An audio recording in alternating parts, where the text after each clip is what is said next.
da ne morejo vsi vladati, ampak da je pač narava dala enim to, da vladajo, drugim pa to, da so vladali in pika. Ne? In v resnici je bilo vedno tako tudi danes, jaz sem ljudi mislil, da ni tako.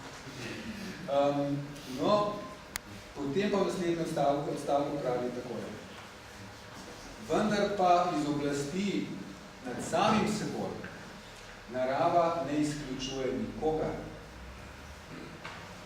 Kdor sam v skrivnem razsodišču svojih prsih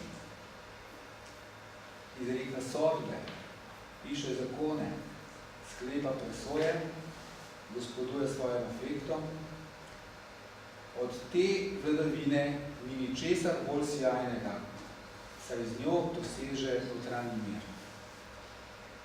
In to je res imeniten stavek, ki je pač v finščini seveda tudi krasno zveni, je pa po drugi strani popolnoma, bi rekel, komarijanska trditev, ker ta privatum imperiji genus, ne, se pravi ta vladanje nad individualno osebo, mišljeno je seveda svoja lastna oseba, to bi lahko pravzaprav po komarjevsko prevedli imeti sam sebe v posesti, ne v obvladanju, ker Komarjev piše o tem, ampak v posesti.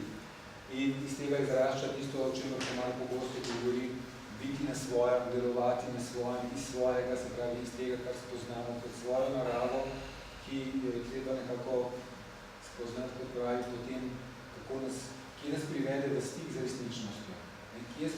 Kje nas je privedlo v stik z resničnostjo, tam je naš resnični potencial, mesto kakšen višji potencial.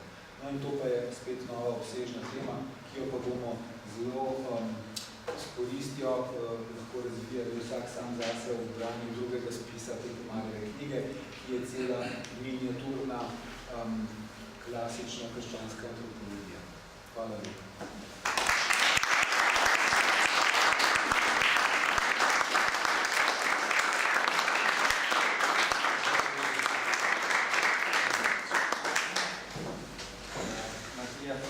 Hvala za ta filozofski uvid in tudi še obsežno razlago simbolike, ki pravzaprav označuje zavod filozofijo Perenis. Tako da zdaj z veseljem odpiram razpravo za kakšne vprašanja in vaše komentarje. Povabljeni. Ja, izvolite. Če sem res eno vprašanje zunaj filozofije namenskega sistema, ki je bil tukaj predstavljen, zanima me, ali bi Komar imel enako gledanje, enako vide, če bi bil na eni strani, recimo, ali marksističen, namreč v okolju marksističen, ali pa v sistemu vladavine, ker danes mislim, da je imel prednost, da je bil zunaj ene in druge. Kako bi rekli sistemice, ker bi vendar je bolj svobodno, da je lažje videl to razliko med enim in drugim. Ja, vse to vprašanje je zanimivo, ampak ni odgovorljivo. Je pa res, kot mnogi naši imigranti poudarjajo, oziroma mi lahko bolj na njih opazimo, ker so pa živeli v svobodnem svetu, so se razvijali popolnoma drugače, to se da opaziti še vse do tistih najmlajših, ki so zdaj kot, ne vem, 30 leti prišli, mi rečemo nazaj, mislim, jaz tako doživljam, da so oni prišli nazaj sem, ki se spadajo. Oni pa pravijo, da so se preselili v Slovenijo, da že ima druga perspektiva. Ampak tudi pri tem se pozna. In pač, ja, verjetno, da bi bilo kako drugače, ampak tega ne vemo. Hvala Bogu, da je on, ne vem, iz te žrtve, ki jo je moral vzeti nase, s to emigracijo, ker večinoma je bila ta žrtva za njih strašna, ta usoda, ampak iz tega je nekaj velikega napravljanja. Jaz bi vprašal, ker je Claritas kot založba in lastnina, a je kakšna možnost, da filozofija Perenis nadaljuje to, bi rekel, našo drugo filozofsko tradicijo v tem novem času? To je prvo vprašanje. Moje opažanje, kar je govoril gospod Martin Sušnik, pa je, da je to čudovit slovenski diskurs, ki ga, oprostite, celo na naši univerzi, na filozofski fakulteti, malo kdaj slišimo. Kajti, jaz sem študiral filozofijo in to v času, ko je bil marksizem, v letu 1964, ko je bil marksizem Borisa Ziharda, Vojana Rusa in drugih, edina možna misel in so nam nasprotovali, ker jaz sem prevajal takrat Wittgenstein in druge, tudi Husserla smo brali, Heidegger in druge. In tukaj pa kar opažam, je pa ta, bi rekel, vse prežemajoča misel, ki se navezuje na antiko, ki se navezuje tukaj tudi na Schönberga in pri Schönbergu bi še nekaj rekel. Jasno, da je bil polihistor. Danes med nami nihče ni možen kot polihistor. Ne mora biti polihistor, filozofsko. Medtem ko vračanje ravno k Schönbergu, pa vračanje k Komarju, nas pa tudi navaja na neko drugo, bi rekel, jezikovno izražanje. Veste? Mi smo se skoraj odvadili filozofsko izražati v tem pristnem smislu, ko ga je govoril tudi, vzemimo, France Weber. Kot so ga govorili stari filozofi, ali pa tudi pravniki.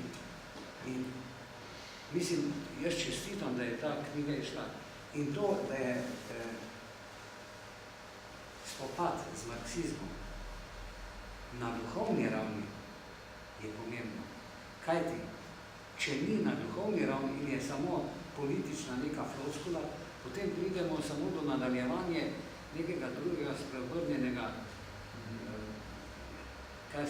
sebe prepričevanja, kaj je in kaj ni prav.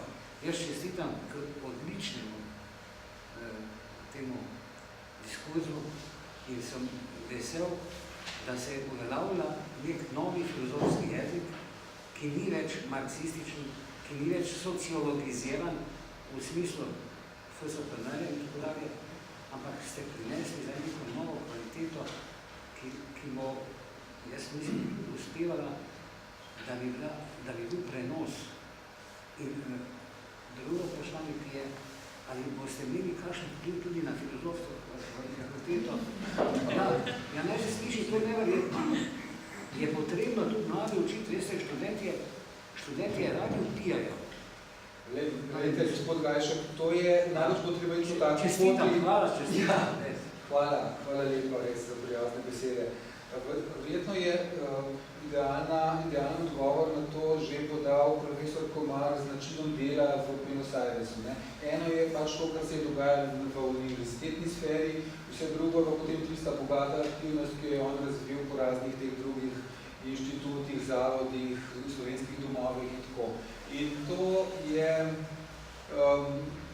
pač, no, v te institucije državne je zelo težko prodreti, ampak mislim, da je najbolj bistveno to, da razvijamo pristno, duhovno in intelektualno življenje osebno, sami, in po možnosti se potem to nekako v majhnih koncentričnih krogih širi. Ne smem pozabiti omeniti, da je knjiga Kajpada zdaj na voljo na prodaj po nekoliko ugodnejši ceni, 25 €, to morda ni malo, ampak vendarle je nižja cena. In pač priporočamo v branje.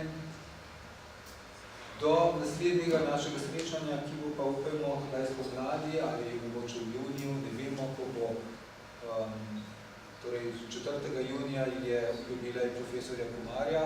Upamo, da bomo vsako leto imeli tako vsaj en tak popoldan, ga oplemenitili z neko njegovo knjigo, da se bo tako postopoma ta realistična filozofska misel nekoliko približala slovenski duhovni dimenziji.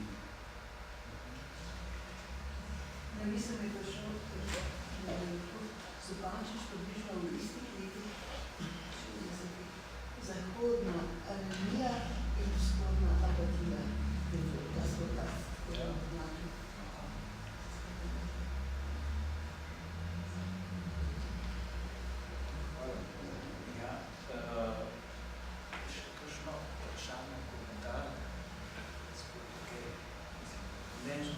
Pavel, jaz bi se želel posebej zahvaliti založbi družina, da nam je omogočila današnji večer in podprla izdajo knjige in tako.